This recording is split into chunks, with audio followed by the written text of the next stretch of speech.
Afternoon. As Poppleton would say when he spoke to a group of lawyers, associations, greetings to the bench and the bar. Judge Rossiter, Judge Freeman, it's a real honor to be here. When Dave called me back in February and invited me to do this, I was just in the process of finishing my book on Poppleton, getting ready to go to press. And I thought, what an opportunity to make it special since this is the 150th anniversary of the founding of the bar. So I added a separate chapter. I had mixed all of the different organizations that Poppleton started here and was president of, and mixed them all together. And I thought, I'm going to break it up. So there's a separate chapter in my book just on the bar. And it also, I hope you like to read endnotes. In the endnotes, I decided, who are these guys? I mean, I now know who most of them are. Some of them I didn't know who they were, how they got here, what type of practice they had. And so there are 17 different histories written on the history of Omaha, Nebraska. I have all of them, read them all. First one was written by the second greatest lawyer in Omaha, and that was James Woolworth. He wrote that 3 years after Omaha was founded. But in those, combining those different books, I was able to come up with small biographies on most of the lawyers involved in the original Bar Association. So I encourage you to read the endnotes. It's a great honor to be here and to be in the court. I'm not a federal court trial lawyer. I'm usually in probate court as I end my practice, but it's a great honor to be here with you today. January 2nd, 1879 was a dramatic day in the life of Andrew Poppleton and Standing Bear. On January 2nd, 1879, just 2 blocks away from here, Central High was our second territorial capital up the hill. I hope I'm pointing the right way. Am I? West? Don't know. I'm directionally challenged too. It was Omaha High School after the capital went down to Lincoln. But Poppleton's home was on the corner of 19th and Dodge. And a great fire occurred in that house on January 2nd, destroyed it. He was able to preserve, and that's the only reason I have, all of the original documents, Constitution and bylaws for all of these organizations that he started. So he knew what his priority was. I look at my house, and with all my books on Standing Bear and Poppleton, and my next book is a book I started 30 years ago on how Abraham Lincoln became a lawyer and why that's important. And they kind of come together because of the railroad being here. I have 700 first editions on Lincoln. So I'm thinking, Karen, my wife, was saying, if that fire occurred in our house, what would you grab? And of course, the right answer, well, I'd grab you first. But after you, I don't know. It's a tough decision. Fortunately, Poppleton had donated most of his library to the Law Library Association that he and Wakely established in 1871, and a lot of his personal library to the Omaha Public Library, which he established in the same month in the same year in 1871. Wakely became the first president of the Omaha Law Library. Poppleton became the first president of the Omaha Public Library. So our public library was started by Andrew Poppleton. When we think of Poppleton, I knew him only because of my work on the Standing Bear case. And I didn't have access to everything that would tell the full story. But his great-grandson called me one day at the office, and I thought it was a crank call. He said, "This is A.J. Poppleton." And I said, and I have a great memory for voices with clients, lawyers, whatever. Of course, I didn't know A.J. I'm not that old to know who A.J. was, but I thought, this is got to be a crank call. You know, they know I'm doing this book. Who is the lawyer in the community that's making these crank calls? He said, no, I'm his great-grandson, Andrew Jackson Poppleton III. I like what you did for my great-grandfather in your book. I've talked to representatives from the state Indian Agency and from the Ponca tribe, and they said you are probably the person that should have access. I said, access to what? He said, well, I have a few boxes of his personal possessions. Would you like to see them? So I said, how soon can you be here? he came on a Saturday morning. Nobody else was in the office. And he brought in not boxes, but crates, gigantic crates that had been in the attic of his father and other family members. Fortunately, he preserved them. And we started opening the crates, and we had to open both doors in the office. Jeff and Julia and Rachel are here from our office, and we had to get some fresh air. And I said, as soon as I opened it and smelled the mustiness, some of these things go back to 1850. His personal journal, 1850, and all the letters and correspondence. So we went back into my office and we got our COVID masks, even though we weren't in COVID, just to try to protect ourselves. But as soon as I started seeing what was there, it was just a treasure trove. It took me 10 years to get everything to do Standing Bear. I spoke on Standing Bear because I was on the board of directors and I was the only lawyer on the board. And so when Harold Anderson didn't feel in 2009, when we were doing 130th anniversary celebration, 2-day celebration out at Fort Omaha, I don't feel well enough to do the keynote talk. Will you give it? I said, I don't know anything about the case. It wasn't discussed. I graduated in 74 from Creighton. I have a double major, American history and British history from UNO, 36 hours. Never spoken. I knew nothing about it. I'm in the midst of writing my book on Abraham Lincoln. And he says, you're the only lawyer, you have to do it. So that's February. The event was taking place, of course, in May, the anniversary of the trial. So I hurried and see what I could find. This is pre-Google. It's tough. Now, when I was able to give my 20-minute talk, Ed Fogarty, I don't think is here today, he actually dressed up and portrayed Poppleton that day. And believe it or not, some relative of Poppleton's, who was not Andrew, was in that room. There was 250 people, I think. I don't know if, John, you were out there or not, out at Metro. And this woman, there was a man and woman, the woman actually had it. She came up to me afterwards, because there were 5 or 6 of us speaking, and she handed me a document. I think you may want to see this. And it was from my family when she left. That document was his memoirs. It was just a copy. The original is down in the State Historical Society. In my collection that I have now, I don't have it, it's back with the great-grandson. We have his original draft. And so that was a treasure. That opened enough for me to help me do his part, the lawyer's part, on the Standing Bear book. But also on the undercard that day was Joe Starita. His book, it was just out. Now, of course, 5 months later, he would have been the keynote speaker. We had lunch a couple of times. He encouraged me, as did Harold Anderson, Judy Goshkosh from the State Indian Agency, to do a book from a lawyer's perspective on the trial of Standing Bear. That's why it was so difficult to go back. And I discovered as I was doing the research that sometimes, this is maybe difficult to say in a group of lawyers, sometimes you guys and gals may quote something from a law review as part of your evidence, as part of your discussion, and that law review is incorrect. One of the top law review articles I read from a professor at Harvard quoted all the time. And it was not totally, but it was totally wrong on day 2 of the trial for the closing arguments. They had Poppleton, Webster, and Genial Lambertson speaking for 15 hours.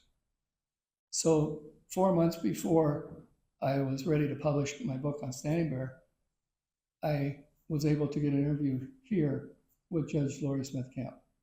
Nobody other than maybe Harold Anderson knew more about the trial of Standing Bear than Lori Smith Camp.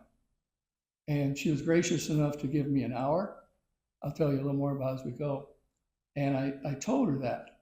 And her reaction was, my God, I'm not sitting behind there for 15 hours and not be able to go to the bathroom. Where's the lunch break? Where's the dinner break? She said, the courts probably still did, and I confirmed it, started at 10 in the morning. And when Standing Bear finished, my God, it would have been 1 or 2 in the morning. She says, that's impossible. I said, here it is, Your Honor. by a professor, a lawyer from Harvard Law School. Something's wrong. You got to find that out. So my book was pushed back a little way until I was able to find and discover it. So in Standing Bear, you'll see this little box, and you will appreciate it. I don't always point that out to my normal audiences because they could care less, but to lawyers and judges, you'll be impressed with the time frame and the proof. They had Poppleton speaking for 5 hours. Poppleton, in his memoirs that this lady had given me a few years earlier, said it was the greatest 2 hours I ever spoke. So right there, besides Thomas Thibault's corrections in the daily newspaper. The other thing was we had a great law clerk, remember him, Seth? I don't think he's here today. And he found the treaties for me. The Standing Bear and the Poncas, not Standing Bear, the Poncas, entered into 4 treaties, 1817, 1825, 1858, and 1865. And I thought the quotations in some of the articles couldn't be correct. So Seth researched and found through the Creighton Law School resources the original treaties. I have links in my endnotes in the Standing Bear book to them, so I could read them exactly. And I guess it's typical of people that write history that aren't picky like lawyers, that they're just going to take what they want from it, but they miss key components. So that was really important. It delayed it for a while. And one of the things that really helped me get over the hurdle was the newspapers. Now there's an app now that I own, or what is the word? Subscribe to, thank you, on newspapers. So it's much easier to obtain. But I said to Karen, I'm missing the key articles from the Omaha Daily Herald and the Omaha Republican newspapers at the time that I want verbatim what they said at the time, the day after the first day of the trial, where the witnesses testified, the day after the closing arguments. I want to see the actual, that's the primary story of those newspaper reporters that were right there in the courtroom. And she says, I got you. You'll meet Karen when you go across the street. I said, what do you mean? She says, well, Nebraska has just joined the Big Ten. And the Big Ten has the University of Michigan, which is the greatest resource library in America. I said, well, what do you think you can do? She says, my wife's a professor in the School of Communication. She says, I'll talk to the librarian over there and see. 2 months later, she called me and she said, you got to come in and sign off for it, but they have a disc for you of all the newspapers for starting with April 1st, the first paper that Thibault's did nationally, and we had a wire service where the story was disseminated nationwide because of Thomas Thibault's and the Omaha Herald, and all the papers concerned throughout April prior to the trial, May 1st, May 2nd, and then the papers till May 12th when Judge Dundee issued his decision. So I had the actual source material. So my book complements, if you love Joe's book as I do, my book complements Joe. It doesn't take the place of it. He's a great storyteller, and but we verified and tried to bring everything together. As the anniversary, at the bottom of one of these crates were these 2 pamphlets. This is the original from Poppleton's own personal collection of the Constitution and bylaws of the Douglas County Bar Association, adopted August 10th, 1875. And it lists the officers: Andrew J. Poppleton, president; Benjamin Kennedy, vice president; James Savage, treasurer; Albert Schwartzlander, recording and correspondence secretary. They had standing committees: an executive committee, committee on admission, judiciary committee, amendment of the law, grievances, legal education. And I thought it's kind of neat. I think they deserve it. We know Poppleton, Webster, Woolworth, Wakely. Those are my Mount Rushmore of attorneys in the 19th century. But most of them, just like in my book on Standing Bear, we know Standing Bear, his wife, the names of a couple of his grandkids. But Thibault's put all the names of the 30 Poncas that were here when they came back. just because nobody knows them. It's like you only know the captain and you don't know the privates and the people in the field. So I'd just like to read, these are the original members in 1875. George Ambrose, William Bartholomew, Clinton Briggs, Charles Brown, Leavitt Burnham, N.J. Burnham, E.H. Buckingham, Champion Chase, John Cohen, William Cannell, Edward Cohen, George Dunn, Elmer Dundee, Experience Estabrook. I think that's my favorite name. He was our first Attorney General. Arthur Ferguson, George Gilbert, R.E. Gaylord. Gaylord's property is where Creighton University is. John Howe, Benjamin Kennedy, George Lake, Poppleton's third partner. Charles Manderson, James Neville, Andrew Poppleton, George Pritchett, Thomas Richards, John Reddick, James Savage, Charles Sedgwick, Silas Strickland, Albert Schwartlander, John Thurston, Eleazer Wakely, John Webster, and James Woolworth. At a meeting of the Douglas County Bar held in the courthouse in Omaha on the 10th day of August, 1875, it was resolved to organize a bar association in Douglas County. The following constitution and bylaws were then recommended, and the gentlemen named in Section 1 of Article 3 of the Constitution were requested to perfect its organization, which was done on the first Monday in October, 1875. The annual election of officers was held, and the organization completed by the election and appointment of all the necessary committees. The Constitution said, the purpose, this association is established to maintain the honor and dignity of the profession of the law, to cultivate social intercourse among its members, and to increase its usefulness in promoting the due administration of justice. I know Poppleton wrote all this because it's identical to the Constitution and bylaws when they changed the name to the Omaha, and I've got it somewhere else in here, the Law Library Association, and he used the same prototype, which is, we all do that, don't we, with our forms? Let's go back to January 2nd, 1879. So that's the day that his house burnt down, and they moved to a boarding house where they stayed for 18 months until their new home was built on 16th Street, North 16th, 8 blocks from the house where my great-grandfather was living. Don't know if they knew each other or not. Would have been kind of neat to know, but they were passed away before I was born. On that same day, 500 miles south in Indian Territory, which is present-day Oklahoma, January 2nd, 1879, Standing Bear, his wife Suzette, his 2 grandchildren by his daughter Prairie Flower, who died on the way down in the deportation, his brother, and a couple of other chiefs, 30 in all, left in the midst of a blizzard, 70-mile-an-hour winds, ice, snow, blinding snow, as he recalled, below zero temperatures, to head up 500 miles to come back to his homeland, which had been taken away from him in the Niobrara River Valley, to bury, as Judge Rossiter was saying, the bones of his dead son, Bear Shield. These 2 men did not know each other, and yet 4 months later, they will meet in this courthouse. It's 2 blocks away. Courthouse is 15th and Dodge, in a trial that will change the course of American history.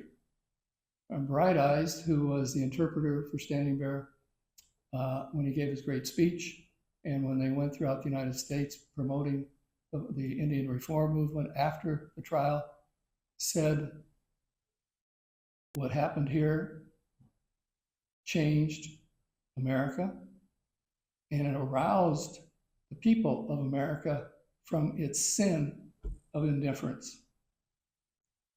The American Indian is someone who's been forgotten and ignored and maltreated, and part of it is, I hate to say, the fault of the legal community, as well as the Congressional Committee as well as the President of the United States, being Andrew Jackson.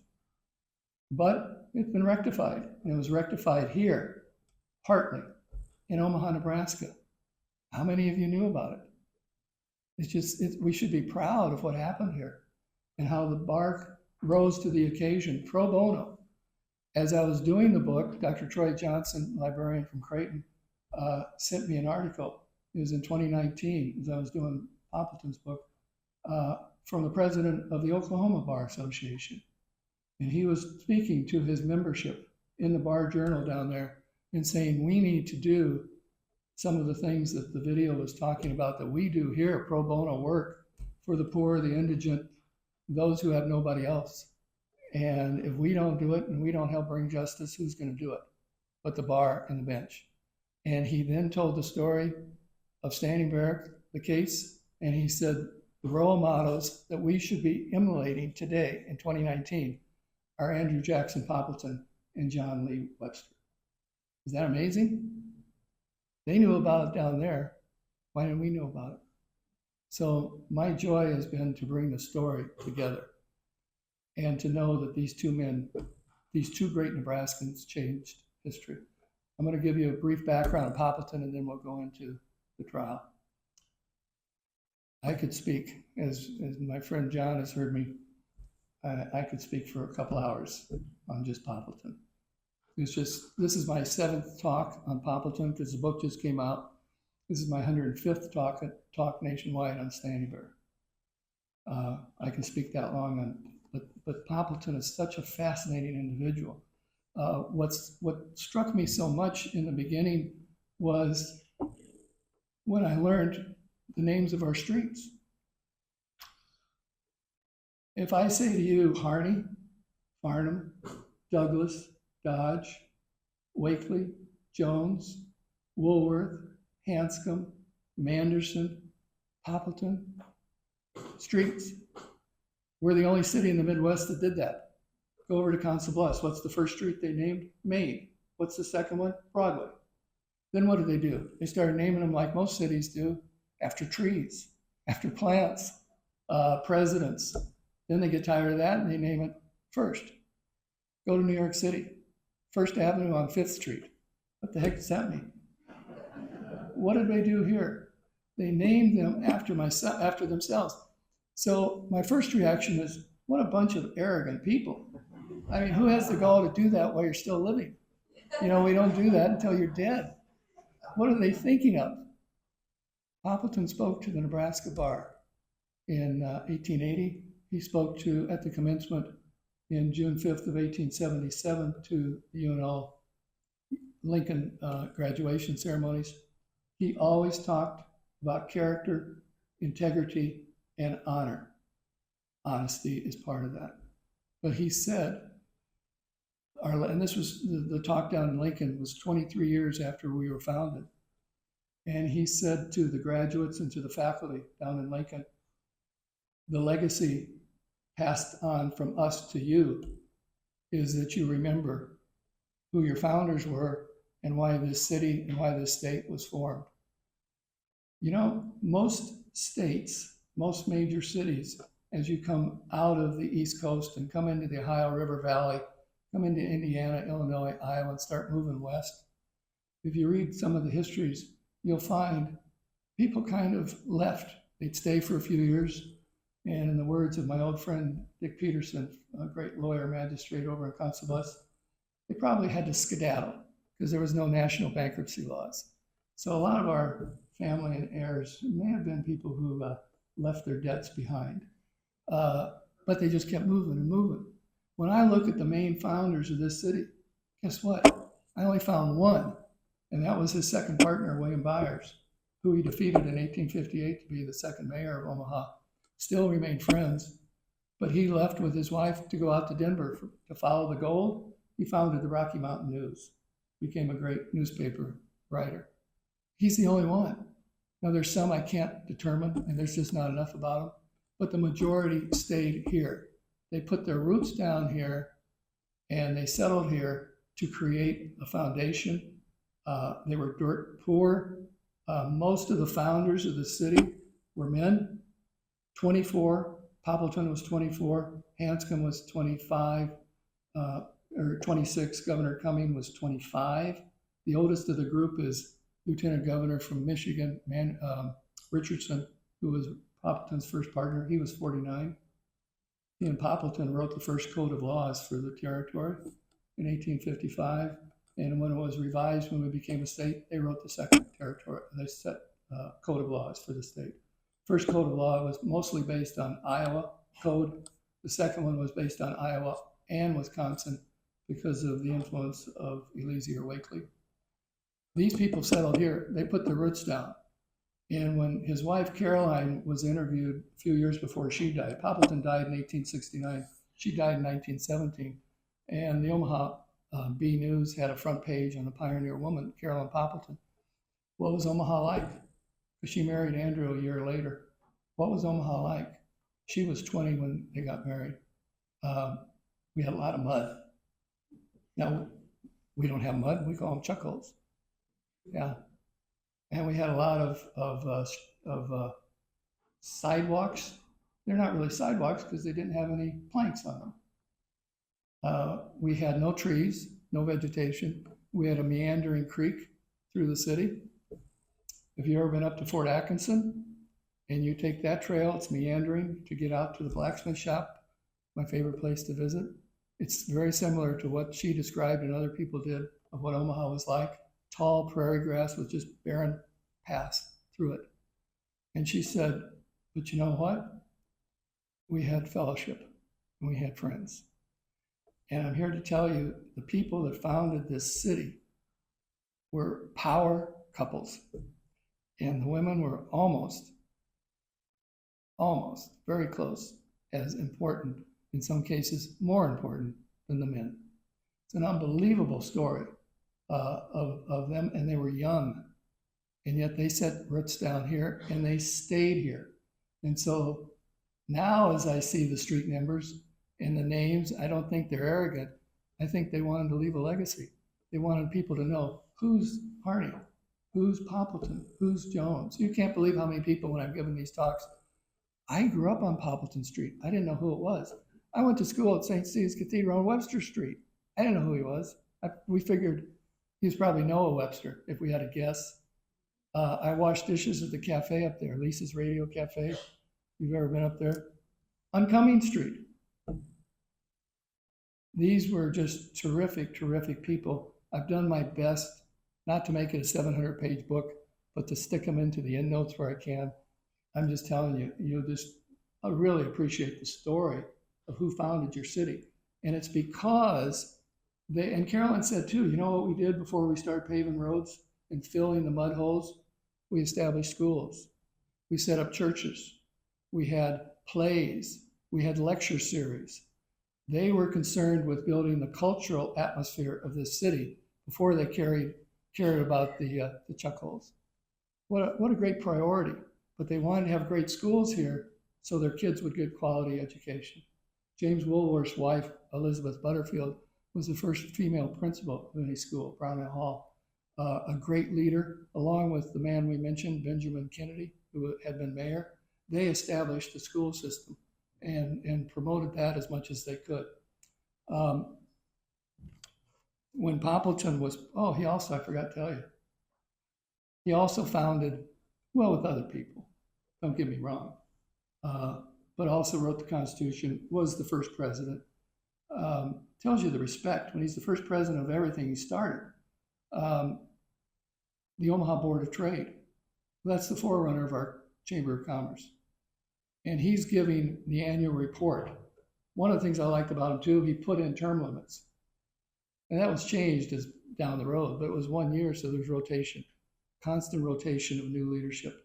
They may stay on the board of directors to keep continuity, but they wanted that change. Poppleton insisted on that. But he gave this report. Well, you think it's going to be, and that's why I read it, you think it's just facts and figures, like most financial reports would do, the state of the economy in the city. And it was. But guess what he included? He included a whole chapter on what our educational system was like and how good it was, but how much we had to do better and how much we had to pay our teachers more. And he included a story about Creighton University, not law school, Creighton University. And that was established in 1878. So he compliments and have that great Jesuit institution in our city. So for all of you J-backers here, be proud.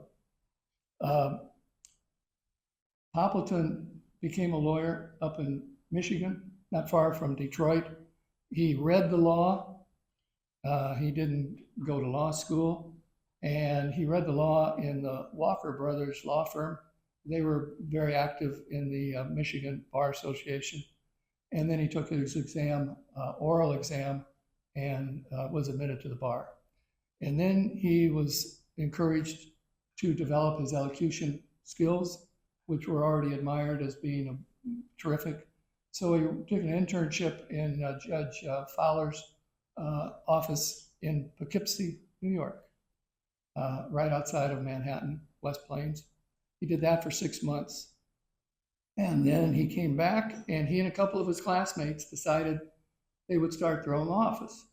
It was Cargill, Poppleton, and I forget who the third one was. And in his memoirs, he said, we only lasted for 18 months because we had too much expenses and too few clients. Kind of what some of us have always experienced.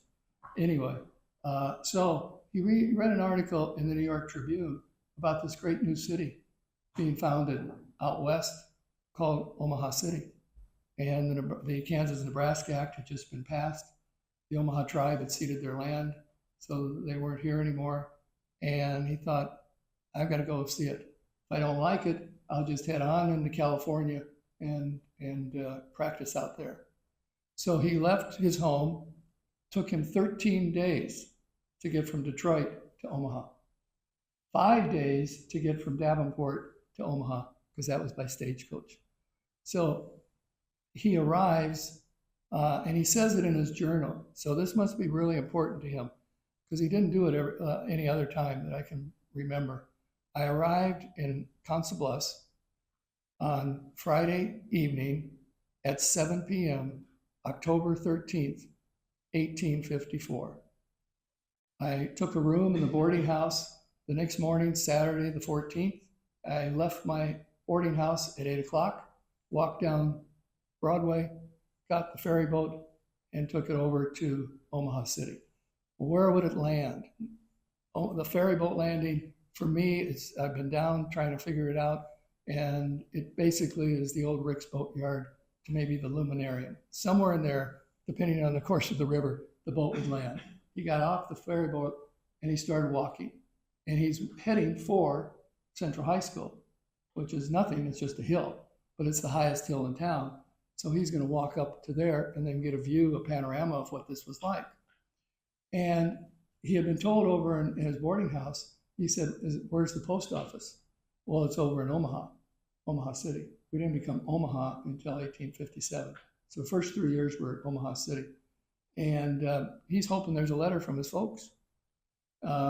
So he comes and he's meandering up through the prairie grass, and he sees this older man sitting on a tree stump.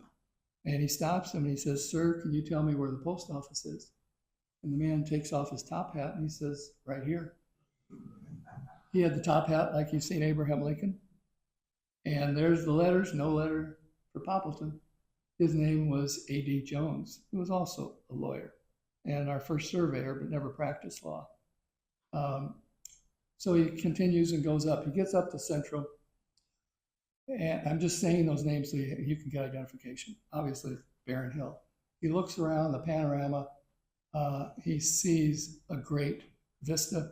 He's so impressed. He says, it's just so beautiful. I'm so impressed with everything. But there's only 5 houses, 5 buildings. There's no courthouse. There's no government. There's no future for a lawyer here. I could have stayed in Detroit and had no clients. Why stay here? So he's hungry. So he retraces his steps, go back. And when he gets over on Broadway, heading back to the boarding house, it's 3 o'clock in the afternoon. He wrote down the time. And all of a sudden, he sees this carriage with a bunch of lumber in the back coming towards him. And a man is sitting in the box and yelling, AJ, AJ. He looks up and he says, "Oh my gosh, A.J. Hanscom." Now, I'm going to say these names. I don't have to repeat every time. Street, Park. He's also a lawyer. And he went to high school with Poppleton in Michigan. They're old friends. "What are you doing here?" Told him the story. He says, "But there's nothing here. Let's go have something to eat, and then I'm heading out to California tomorrow." "Oh, don't leave." The territorial officers have just been appointed. They're already coming into the area. A new legislature, a new government is going to be established. You're a lawyer, I'm a lawyer. We're going to get elected, and we're going to get a lot of business. Stay. So he decides to stay. The next day, or that was Saturday, on Monday, Hanscom brings over, through the ferry boat, cottonwood. And another man comes with him who Poppleton knew when he was growing up, and that's Origin Richardson.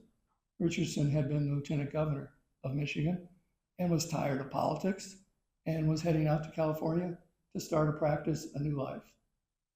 So he said, "How about if we build a house together? We set up the first law office together, and then if things don't work out in the spring, we'll head out to California together."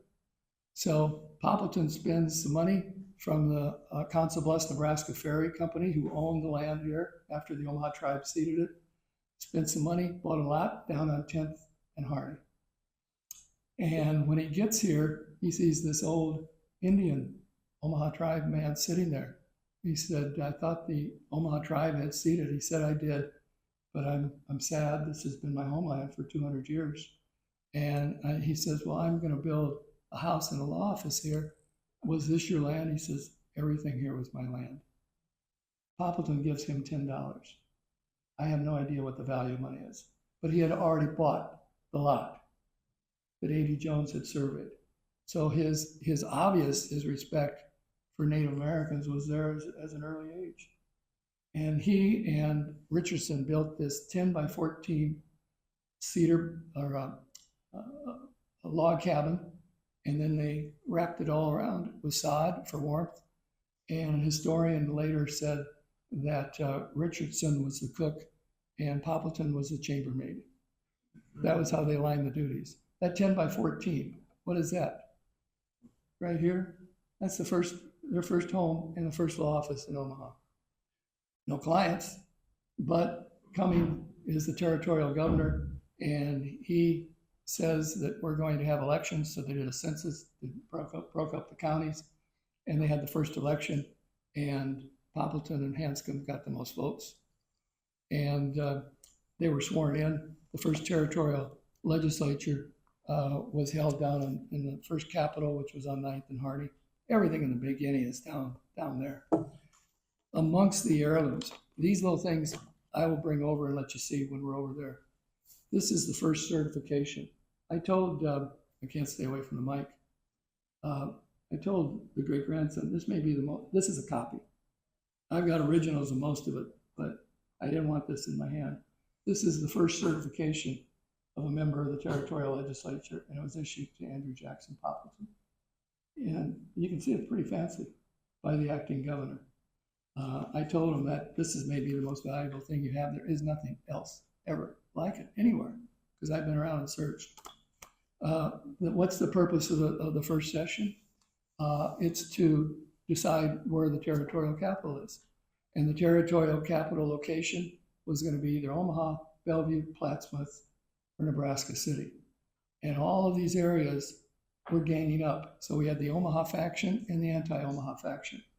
And you think the news media today is biased?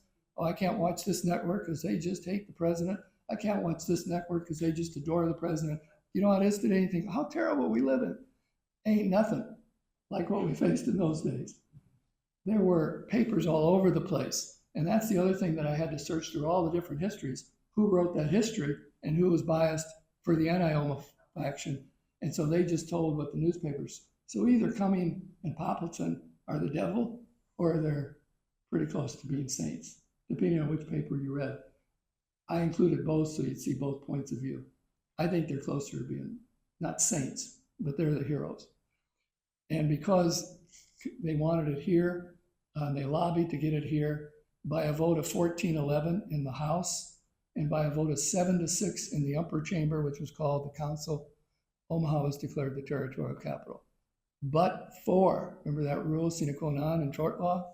But for that decision, I wouldn't be standing here today, and I doubt if we would know anything about Standing Bear. I'm guaranteeing you there was no city west of here who would have ever held that trial.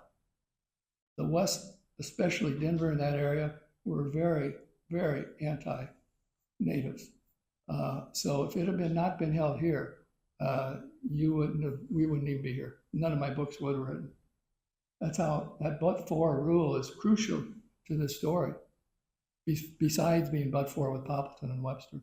So this guarantees it's here. Also, they wrote the first code, like I said.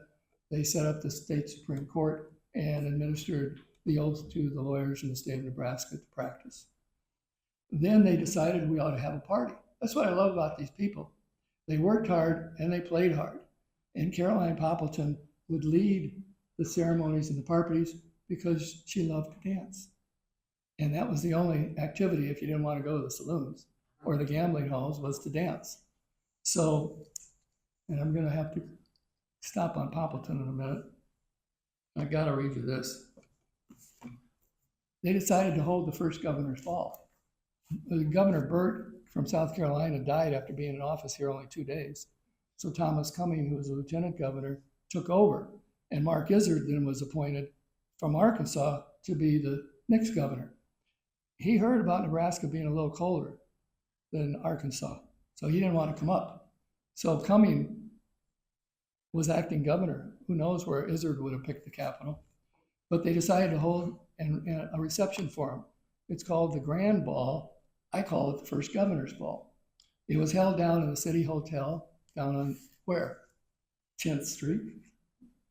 And this is an historian that wrote, where is that?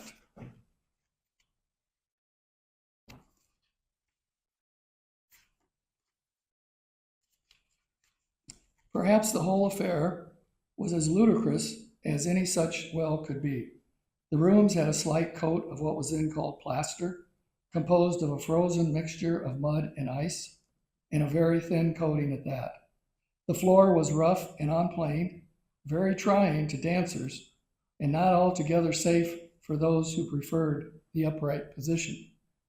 It had been scrubbed for the occasion, and as night was dreadfully cold, and the heating apparatus failed entirely to diffuse any warmth, water froze upon the floor and could not be melted. Rough cottonwood boards were ranged around the room as substitutes for chairs. The supper came off about midnight.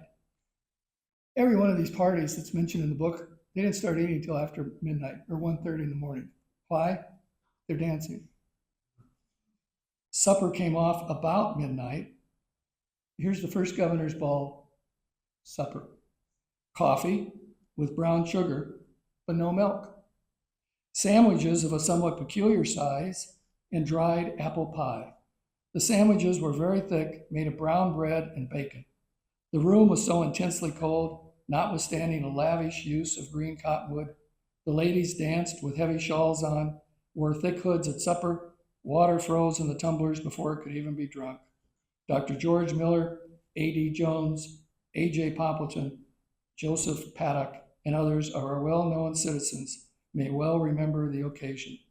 Music was provided by a lone fiddler who sat on a barrel in the corner of the room, never leaving the safety of his seat. A few women decided not to dance at all, and of those who did dance, several fell flat to the floor due to the icy conditions. Governor Izzard journeyed from his home in Arkansas as the guest of honor. As he was unaccustomed to the cold January evenings in Omaha City, he gave a short speech, thanked everyone for their support, and left for warmer environs. He headed back home. That was the governor's ball. Poppleton became mayor in 1858. The previous year, in another fight to move the capital now to Florence, he became Speaker of the House. And then Richardson and he separated because Richardson wanted to stay involved in politics instead of practicing law anymore. So Poppleton and their partnership dissolved.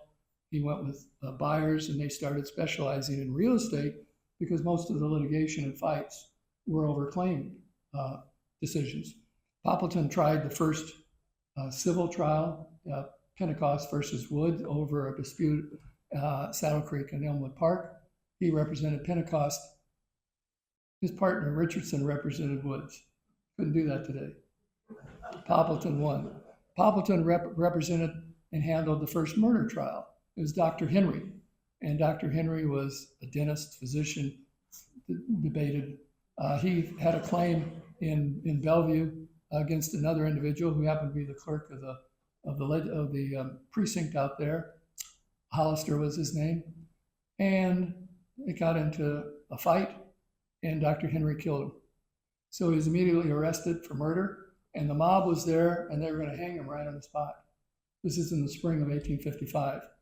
The sheriff for the whole county, Sarpy wasn't a county then, so Douglas and Sarpy were one county.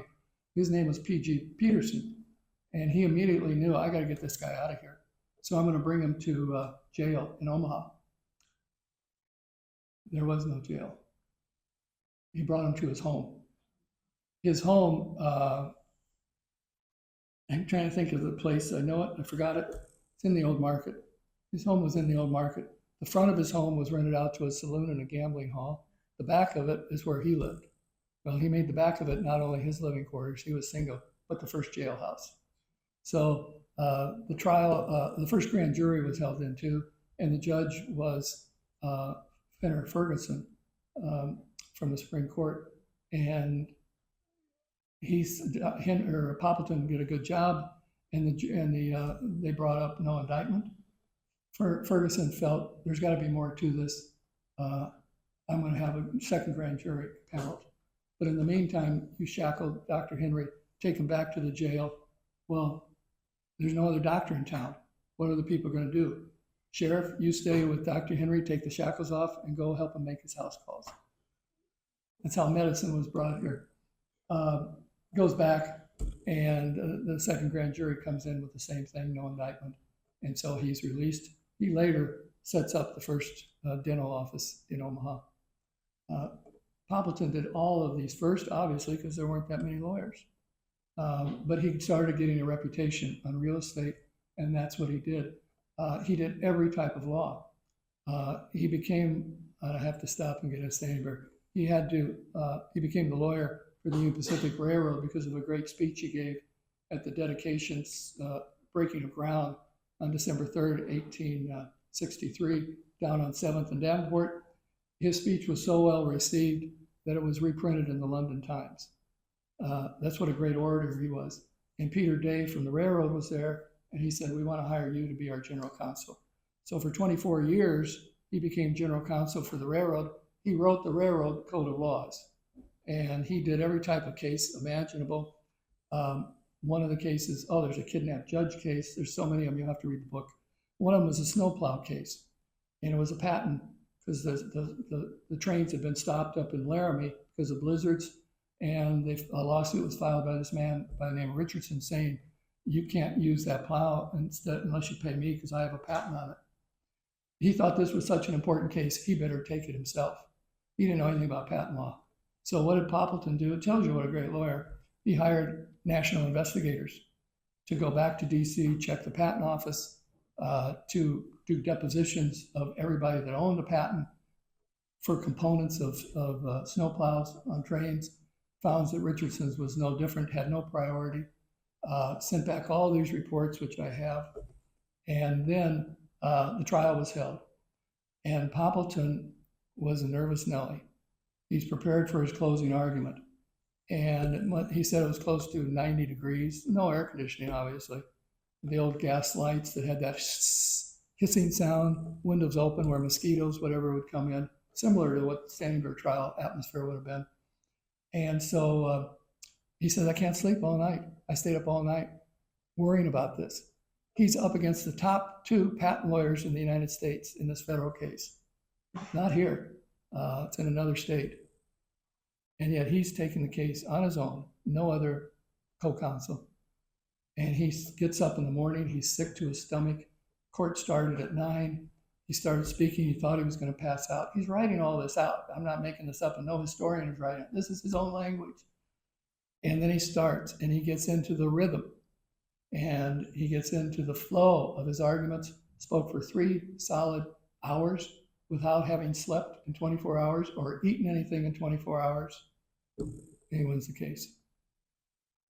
That's the founder of your bar association. He tried cases throughout the entire United States Supreme Court, federal courts, state courts, all over the country. Thomas Tibbles, who should have won a Pulitzer Prize, but it wasn't in existence at the day, was an editor for the Omaha Daily Herald, the forerunner of the Omaha World Herald. And the Poncas, Standing Bear, has now arrived at the Omaha Village, and we're back to March 1879. And General Crook, as the head of the Department of the Platte, is forced to arrest the 30 Poncas and bring them to Fort Omaha. And Tibbles is told by General Crook, who was a friend of his, what happened. And he told him in a midnight ride on March 30th, I think it was, you got to do something about it. You better hire some lawyers. Because I have an order from the Secretary of the Interior, Carl Schurz, to move those Indians back to Indian Territory, where they will be arrested and charged. And Standing Bear, more than likely, because this was the second time he would have been arrested for violation of a federal law, would have been executed. His brother, Big Snake, was executed 4 months after the trial in Oklahoma. And so Tibbles goes and sees a friend of his from Ohio that went to the same school by the name of John Webster. Webster's 32 years old. And he had come to Omaha with his wife Josephine from Ohio, heading out to Wyoming to start a practice in 1869. But a blizzard stopped them here in Omaha, and he was stuck here for a week. And he started to like the community, and Josephine liked the community, so they put their roots down, only because of a blizzard. And he became the president of our Constitutional Convention. He actually later on lectured throughout the whole United States on the United States Constitution. He gave more addresses, I think, that I can find of any of our lawyers to other bar associations throughout the United States. That's how great John Webster was. And yet he said, I will take the case and I will do a pro bono, but it's a case of first impression. Nothing like this has ever been done before. But I will only do it if the greatest lawyer in this city, probably the greatest lawyer in the region, will be willing to serve as co-counsel. If Andrew Poppleton will agree, we'll take the case and I'll draft the writ. Tibbles goes and sees Poppleton. And Poppleton said, well, I'll listen to you. If John Webster sent you here, at least I'll give you some time, tell me the story. So Tibbles, who knew the story, because he had gone out and interviewed Standing Bear with an interpreter, he proceeds to tell him the story. So I'm going to briefly tell you the story. If Standing Bear was talking to you today, he would be as big as most of us. He was 5'11", when most of our generals during the Civil War were 5'6", 5'7". So he was tall, he was strong. Everybody that describes him describes him as a noble-looking man, always well-dressed in the garb of his tribe as a chief, and very dignified, very well-spoken, very eloquent. Standing Bear would say to you, briefly, not as nice an introduction as Kathleen gave me, he would simply say, I am a Ponca. His identity was associated with the Ponca tribe. The Ponca tribe came from the Virginia, North Carolina area. We know they came with their cousins, the Osage, the Quapaw, the Kaw, and the Omaha tribe about 1550.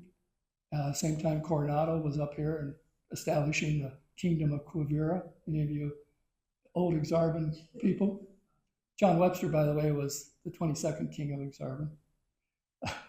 He had a lot of different titles. They then migrated, and the Quapaw and the Osage went into the area that we would identify as Oklahoma. The Kaw went into Kansas. If you've ever been down to the University of Kansas, it's Kaw Valley Bank, Kaw Valley, everything. That's where they did. The Omaha and the Poncas came up the Missouri River and settled in the Niobrara River Valley, kind of like this, and then the Omahas came down to this area. The Poncas were the smallest tribe in the 19th century in the entire Great Plains, the smallest. At the time of the Battle of Little Bighorn with the Sioux, the Great Sioux Nation was numbered around 25,000. The Poncas never achieved 1,000. When Lewis and Clark came and saw them in 1804, they were at 200. And William Clark in his journal said it's because of the smallpox. Smallpox epidemic, 1,000 times worse than COVID ever would have been, destroyed, it's estimated, over a 150-year period, about 70% of all Native Americans. It especially hit tribes like the Omaha and the Ponca because they were semi-sedentary horticultural tribes. They knew they were too small to compete for the buffalo great herds because of the Sioux or the Pawnee. So they had to become farmers, and they had to raise crops and fish. Standing Bear loved to fish for trout in the Niobrara River, and then they would have small buffalo hunts to supplement because the buffalo provided over 80 uses for the Native Americans. And so it was very important, but they knew they couldn't compete. And so they did not live in teepees. When Lewis and Clark found them, they were living in igloos. By the time of the deportation, they're living in 235 log cabins. Standing Bear built his own log cabin. The Poncas were very wise. They knew the system of American government. When government says, give us your land and then we'll give you annuities, the annuities wouldn't come down to them for 2 or 3 years, never what was promised, never the cash they wanted, and it would filter down from Washington through Chicago, through St. Louis and up, and everybody that's taking it up is dipping their hands in it. So we never paid the Poncas or the Omaha anything in total of what we were obligated to pay them.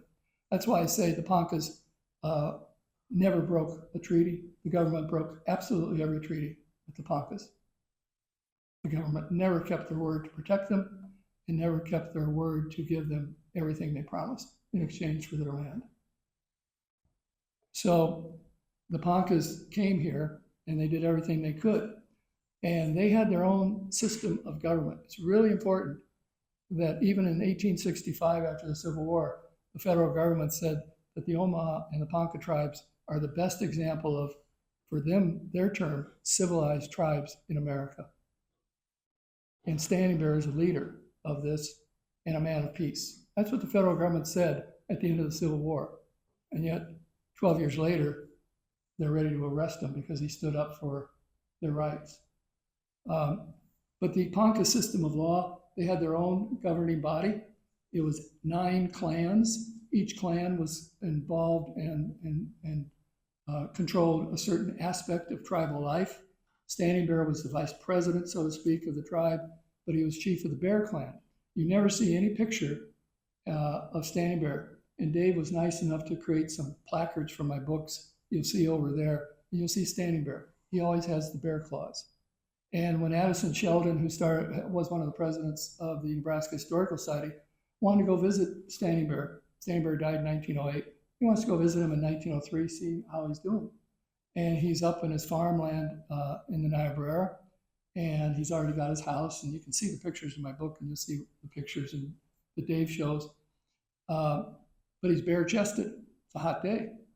And Sheldon brought an interpreter, and he took the pictures, said through the interpreter, I want to take your photo. Standing Bear stops, goes in his house. He thinks he's going in to put a shirt on or some other dress.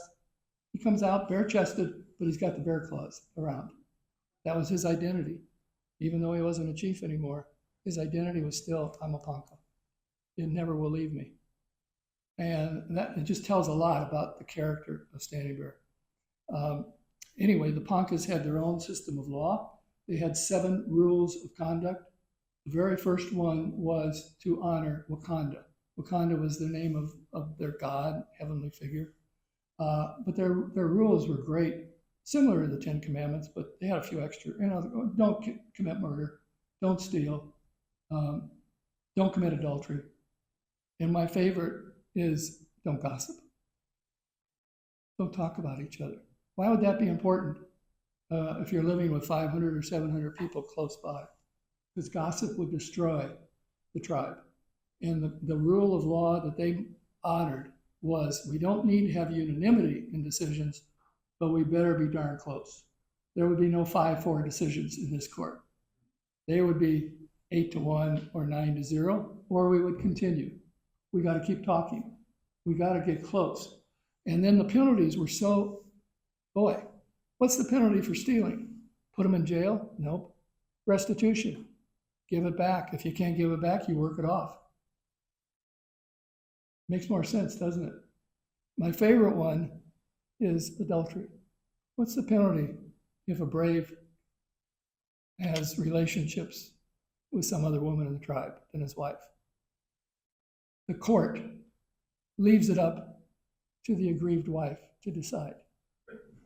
And the penalty would have been whatever you can think of, including murder or ostracization from the tribe. Nothing was worse in the Ponca tribe than to be ostracized from your tribe.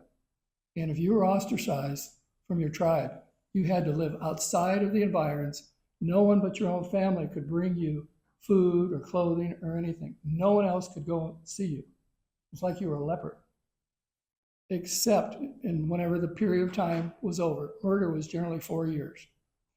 And then when it was over, it could be over sooner than that if the aggrieved party would go out and say, I forgive you, and come back.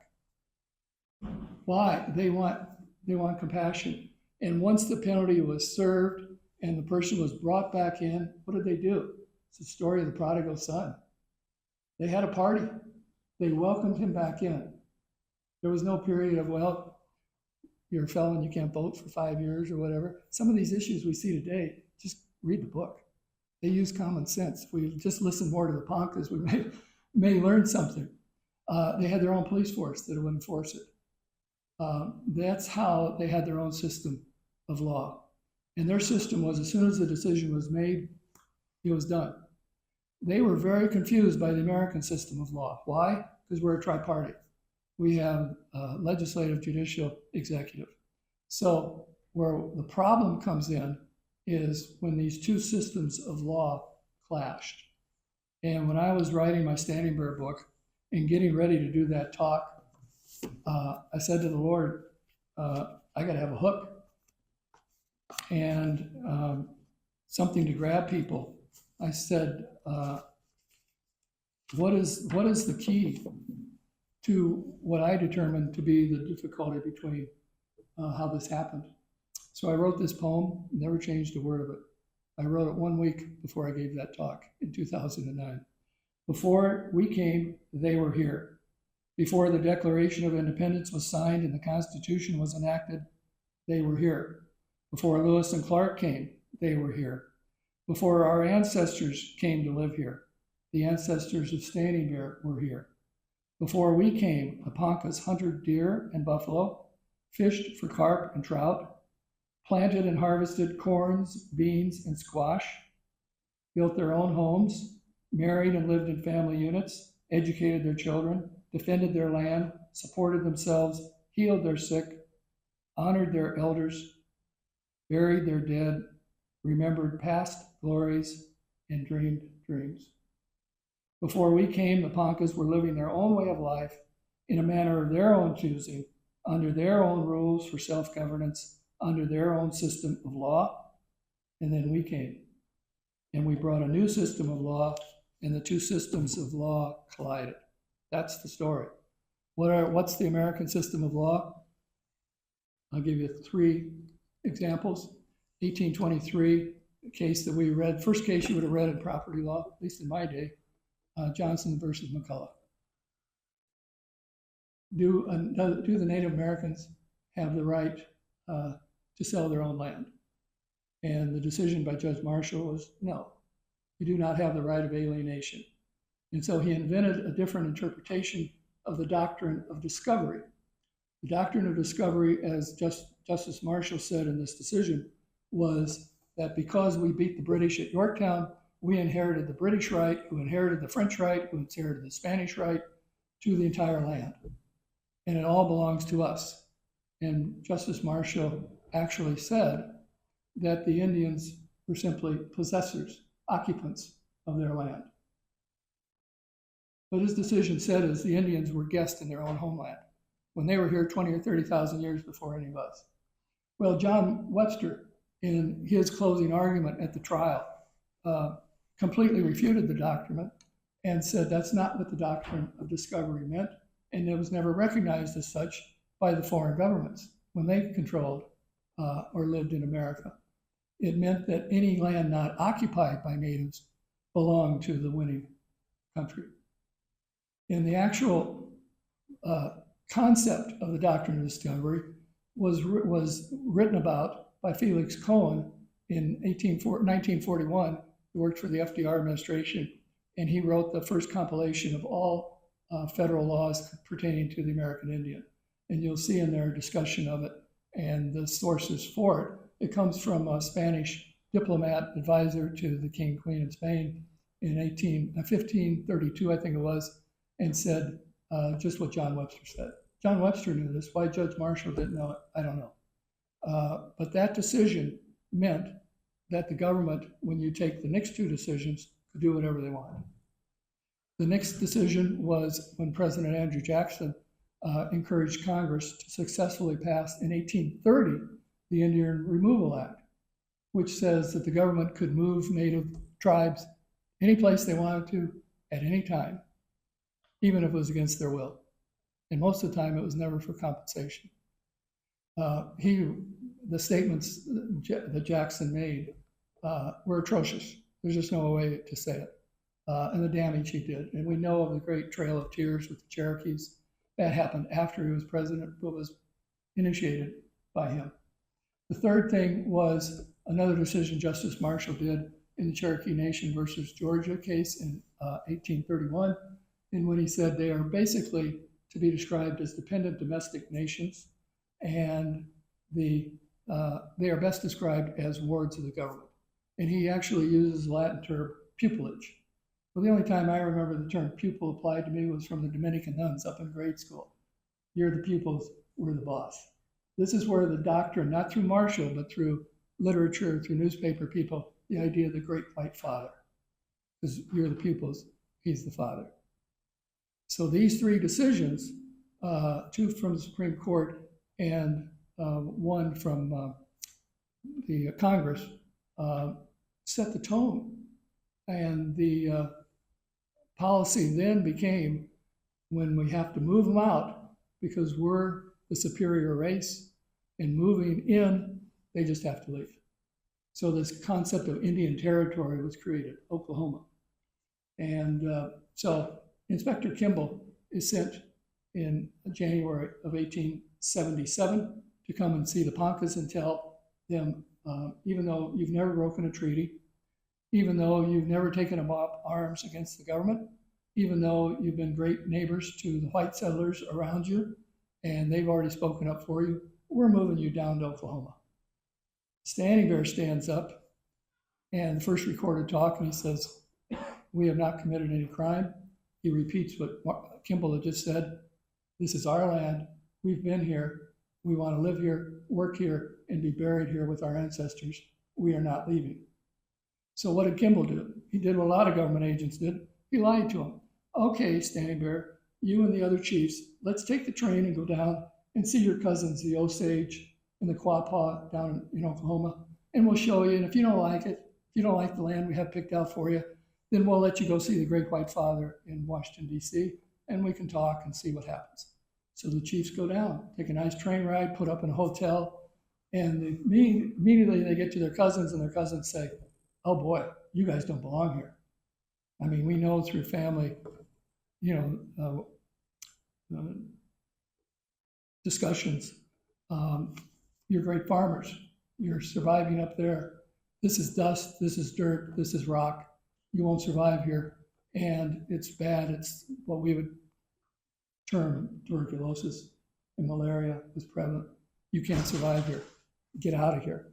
So they go and see Kimball and says, we're not going to stay here. Take us to see the Great White Father. And Kimball says, I ain't taking you there. You either stay here or you die. And well, what else we want to go home? And you walk home.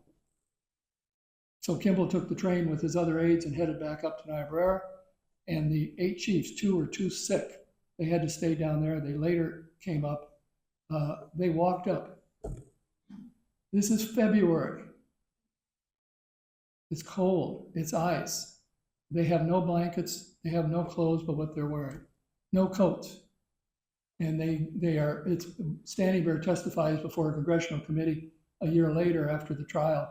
But for some white farmers, we would have died who helped us. But we made it up to the Omaha, or the Ocho tribe down in Nebraska City. They healed them for about 20 days and gave them some horses and held them up. They got up to the Omaha village, which would have been near where we think of Decatur. And they then told the whole story to Bright Eyes and Chief Iron Eye of the Omaha tribe. And then they head up to Sloan, Iowa, sent a telegram that Bright Eyes writes to President Hayes, and we need help. President Hayes never sees the telegram. It's intercepted, and they told him, ignore it. But I found a copy, so I have a copy in the book of the telegram. And other report from the congressional committee said that it was ignored and no, it never responded. They get back to the village, and what's there? 40 extra soldiers from Fort Randall. And the women and the children have all been herded. Over half of the tribe were women and children, have been herded into this corral area, and the chiefs are told, you have 3 days to get every belonging you want out of your own wagon, and everything else leave there, and then we were going to move you down. Standing Bear and his brother Big Snake said no, repeated the same speech, and they took them in chains up to Fort Randall. First time Standing Bear was arrested. And he was up there held in chains and interrogated for 10 days up at Fort Randall. And then the soldiers brought him back.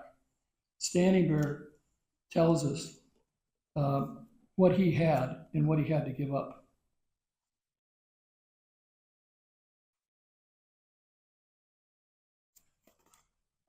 Where am I?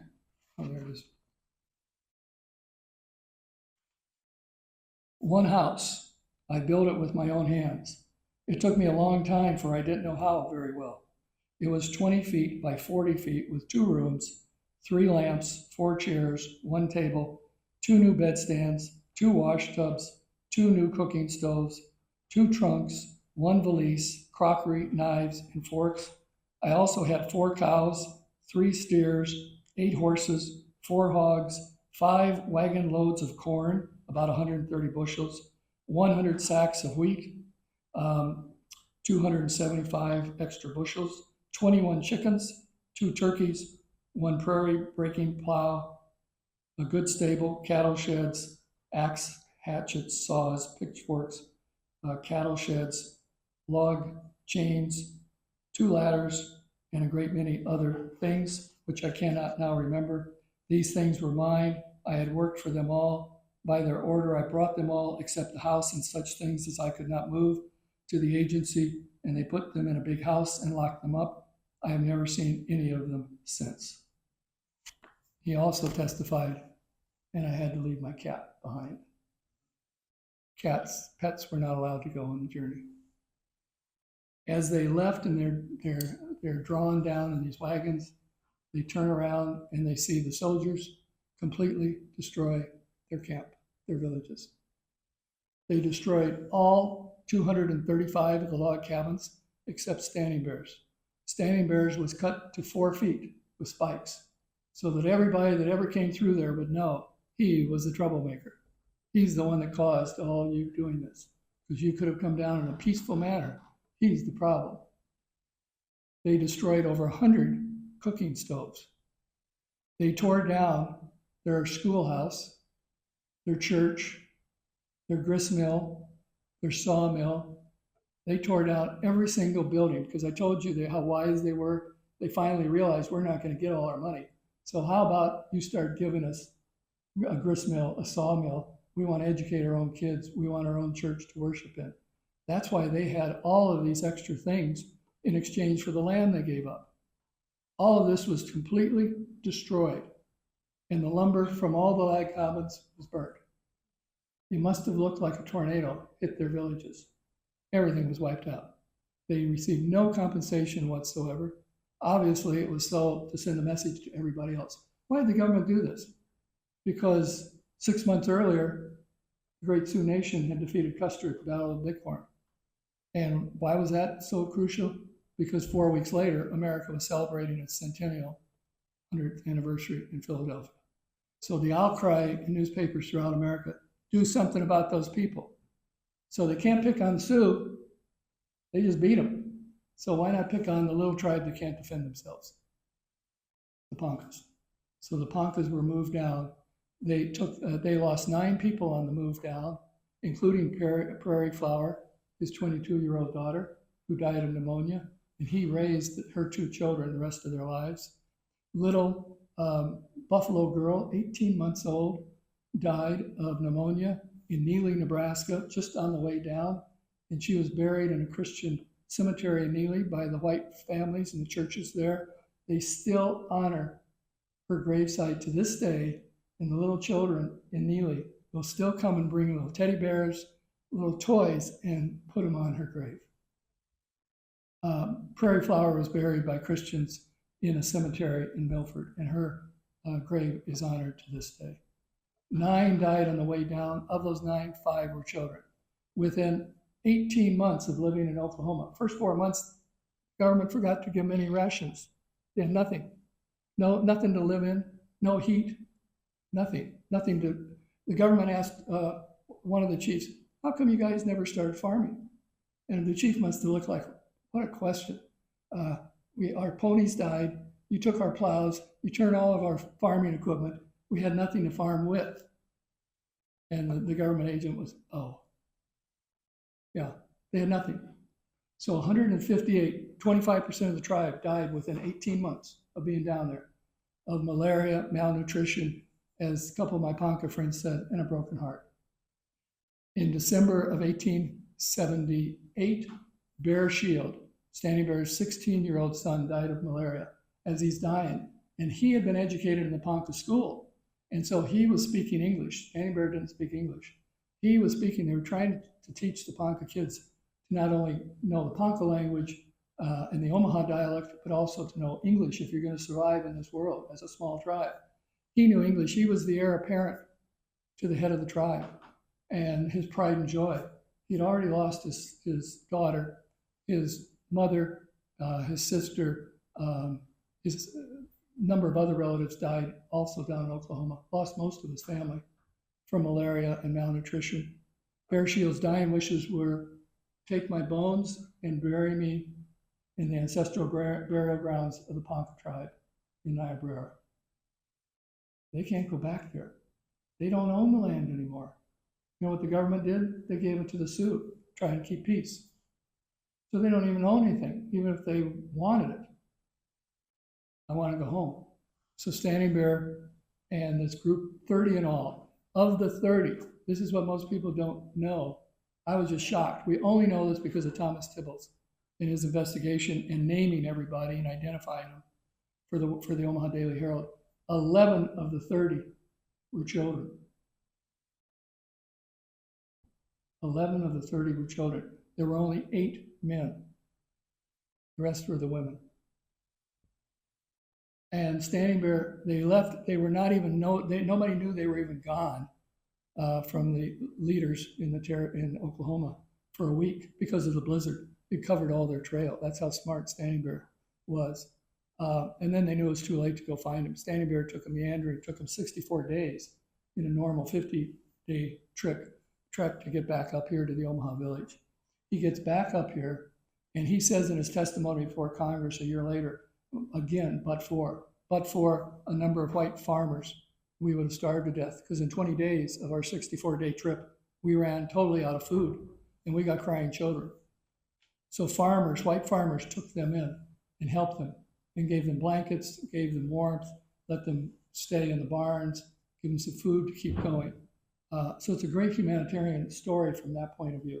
They arrive in the Omaha village, and General Crook is given the order, go arrest them, take them down to Indian Territory. He realizes they're still so sick. If I take them down, they're going to die all the way down.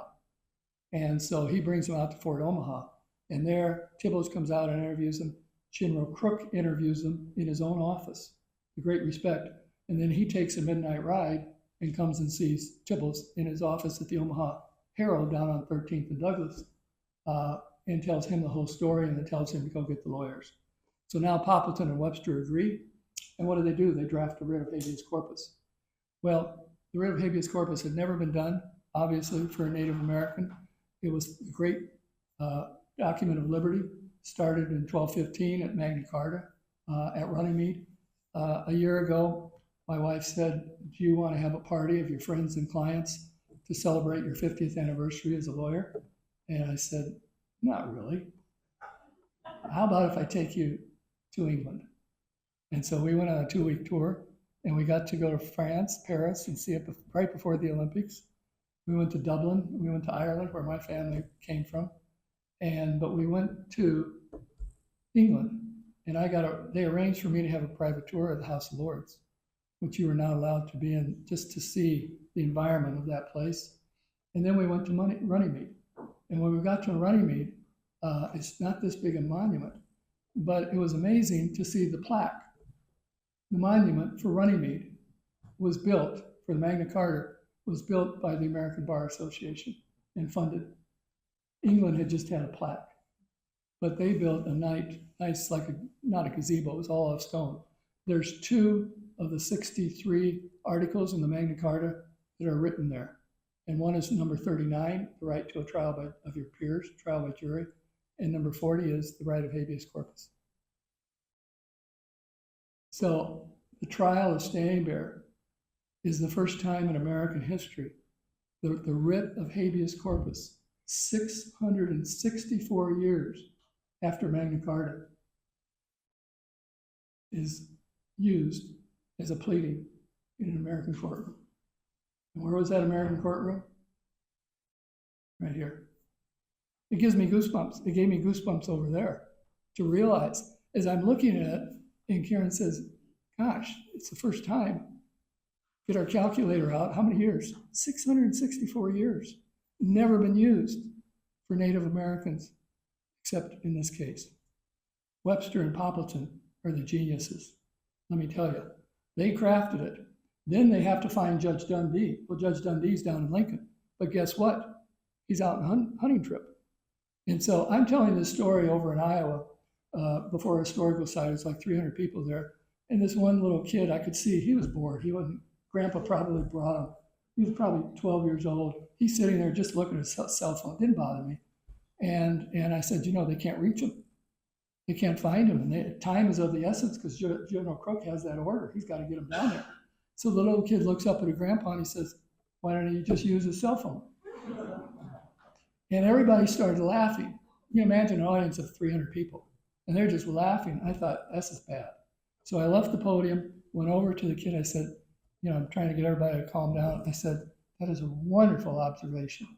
That is very smart of you. I said, unfortunately, there were no cell phones in those days. There was no telephone. There was no TV. Yeah. And he just his mouth is open. He looks up at Grandpa. What kind of a world was that? That's why I like talking to kids. I had the privilege of speaking to the whole school district up in Ponca, Nebraska, and telling them for a full hour, great attention. And of course, they're nodding. Yeah, I would have said the same thing. They're so accustomed, this generation. They have no communication. Finally, through the telegraph, they get told, Judge Dundee's back, he'll meet you. It's now April 8th. The order for removal was back March 26th, I think it is. Yeah, that's how great George Crook was. He's a real hero of this story, but he would have done this. A lot of other generals would have just, if they die, they die and take them back. Harold Anderson said, but for Poppleton and Webster, and of course, other than Standing Bear, George Crook is the real hero of the story. He's the one that starts everything, the dominoes. Him to Tibbles to Webster, Webster to Poppleton, and into the court. Judge Dundee hears their application. The key to the application, and why it may have never been tried before, was that they discovered in the law library here that Poppleton and Wakely had started in 1871. So we had a law library here in town. It was in 14th and Douglas, I think it was. And they found that the 14th Amendment to the Constitution, life, liberty, pursuit of happiness, due process of law, ratified in 1868. But the Senate held an investigation hearing, and it was called the Carpenter Report. And Tibbles actually discovered it and came to Webster and Poppleton. They said, this is what we need. And it said, they asked the congressman that drafted the 14th Amendment, what was your interpretation or meaning for the 14th Amendment applying to Native Americans? And they said, and they went back to the history of their discussions, if they leave their tribe with the idea of not returning and they want to be independent, then the 14th Amendment applies to them.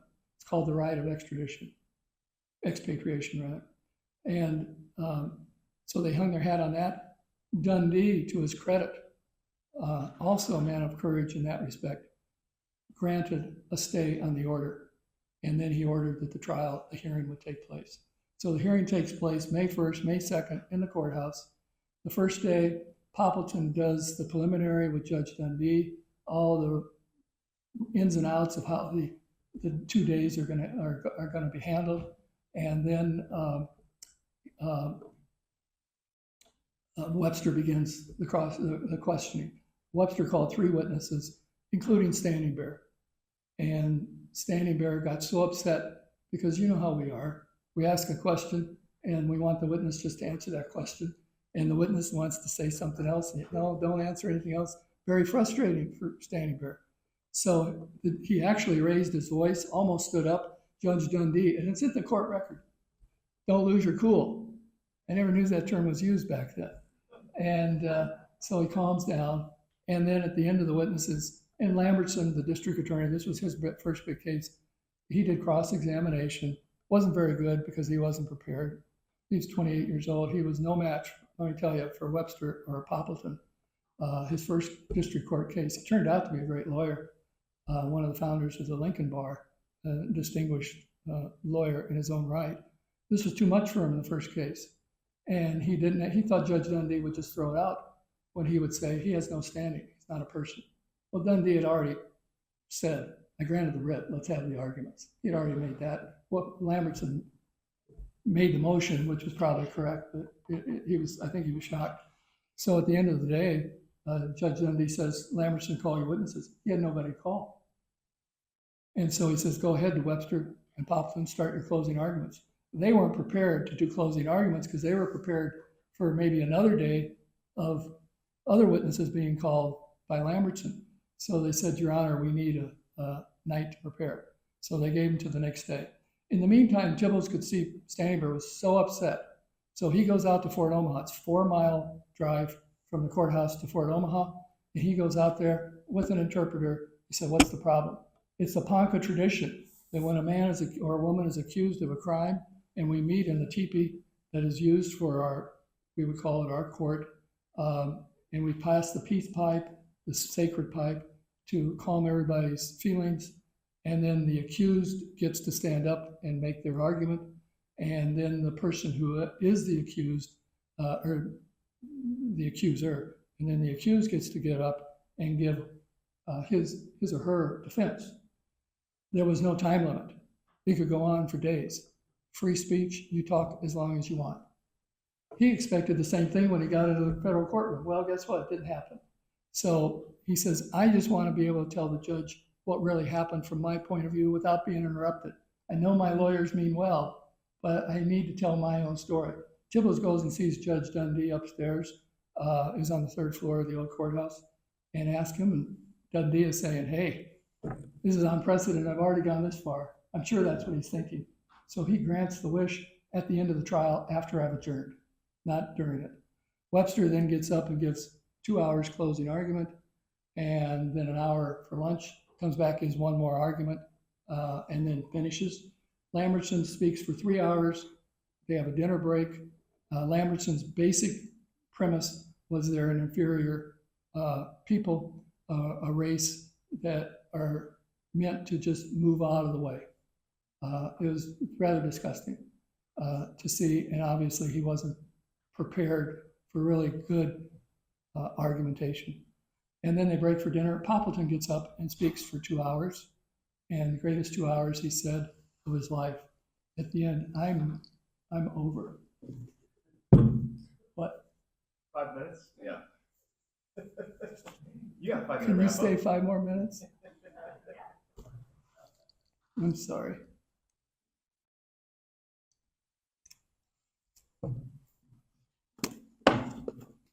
Here's Poppleton's argument. I decided there is no full transcript of this trial. You know that? There is no full transcript. So I've had access to so much. I've been back to the Smithsonian Institution for the American Indian, where my book is sold, and I've had access there, and I've done a lot of research. And so I've decided not to sell as a book, but just to have as a Time magazine size. I'm recreating what the trial was with all of that, and I'm just going to give it to the federal court, to the district court, to the state bar, the Omaha bar, and to the 2 law schools, just so that there is a record, and to the historical societies. So there is one. I hope that I can get that done next week, or next week, yeah. I'm taking a break. I tell Your Honor, this is Poppleton's closing argument. I typed up his closing argument, going through all of the other things where it's here and there and here and there. It's actually 17 pages, single-spaced, his closing argument in 2 hours. I tell Your Honor, it's an outrage, and the word outrage doesn't express it. It's an infamy, difficult to grasp. Is it possible that this great government, standing here dealing with this feeble remnant of a once powerful nation, claims the right to place them in a condition which is to them worse than slavery, without a syllable of law, without a syllable of contract or treaty?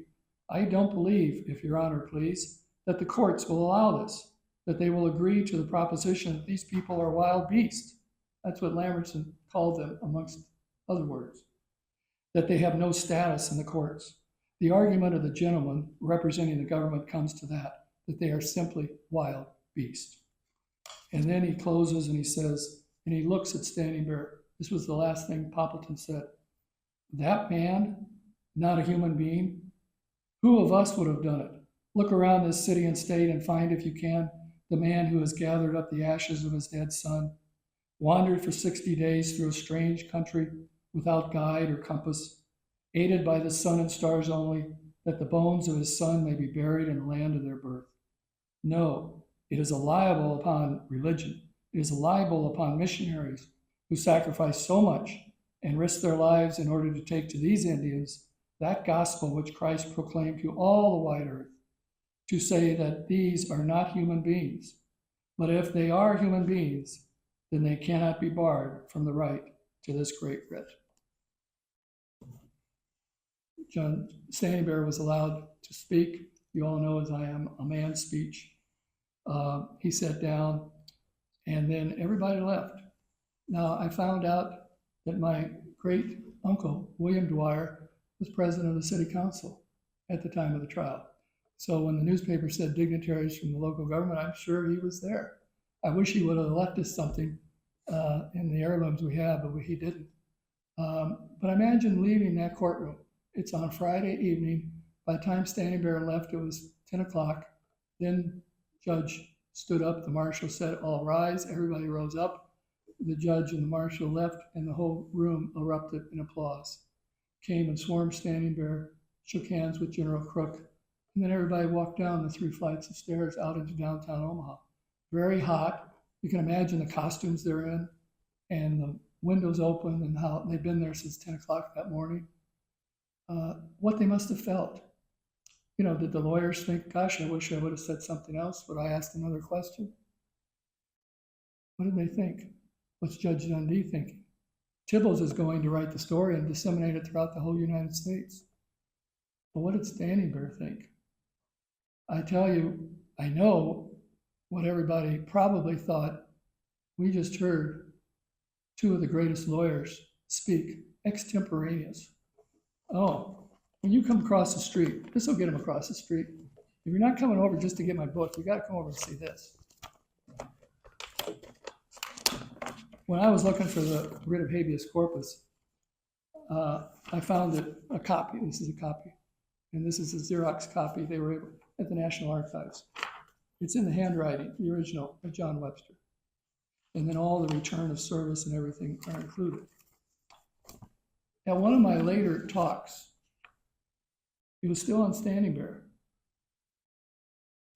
probably 2018. Again, a person came up to me and they said, you should have this document. This is a Xerox copy. Where the original, I don't know. So when I had my interview with Judge Lori Smith Camp, I had it with me and I showed it to her. And she says, what do you think it is? I says, they met in the federal courthouse office of Judge Dundee on April 30th, the evening, Lambertson, Crook, and Poppleton, as lawyers would in the office. I think this is his brief of court. And she says, I do too. This is Poppleton's outline for his talk. So when I have all of this, you can see I feel like an unethical obligation to make this available for everybody to see. Judge Dundee came back 10 days later, May 12th, 1879, issued the ruling. Judge Rossiter said the right of expatriation, the ability to move, is the key besides the writ of habeas corpus. I leave you with the words of Bright Eyes, Standing Bear's cousin, who was his interpreter.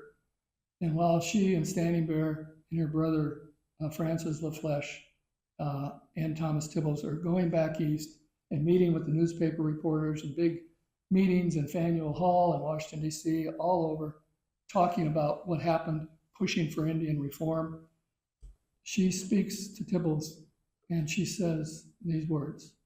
She said, finally, the nation has been aroused from its sin of indifference. The Indian reform movement started in Omaha, Nebraska, and moved east. And like Judge said, no other tribe was forced to leave. Standing Bear case has been referred to, referenced in 12 different federal cases on personhood and right of expatriation. All of this took place. But the story, as you can tell from what I've told you, is not necessarily about an event, although an event took place, historic event. My feeling of history is events happen because people come together. It's the people that interact, the connection, for whatever purpose they had in mind. These 7 people came together to help Standing Bear. Standing Bear doesn't speak a word of English. He didn't go to any school in Omaha. None of his kids went to school here. He didn't go to church with you. He wasn't at the Playhouse with you. He wasn't at a Creighton basketball game with you. He had no ties whatsoever. At the time of this, when all the settlers were here, to anybody here, nobody knew him. And yet, he must have had such a charisma about him that people were attracted to help him. And these people gave of themselves pro bono. Thomas Tibbles, the newspaper reporter, General Crook, commanding general of the Department of the Platte, these 2 great lawyers, Poppleton and Webster, Bright Eyes and Chief Iron Eye from the Omaha tribe, and Judge Dundee, they all came together to right a terrible wrong. Not for any political reasons, not for any financial gain whatsoever, but to right a terrible wrong and bring justice to an unjust situation. That's what occurred here because of those 7 people who came to the aid of Standing Bear and helped them. And American history was changed. Thanks for listening.